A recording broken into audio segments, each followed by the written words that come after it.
Yankee Stadium subway station at about 8:10 p.m. Now, one of the suspects pulled a knife and allegedly slashed the man in the abdomen, right eye, and left side of his face. Now, see, they be trying to get you for real.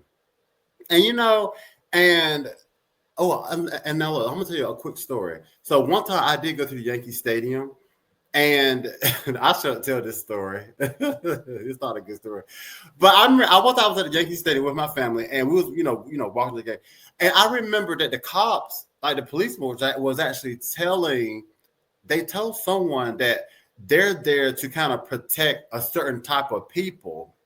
That's all I'm gonna say. I'm gonna say they said that they're there to protect a certain type of people. They're not actually there to protect, any of the local residents. So if you live in the Bronx, they're not there to. Oh, I know what it was. Yeah, they're not there to protect the local residents of the Bronx. They're there to protect really the people who are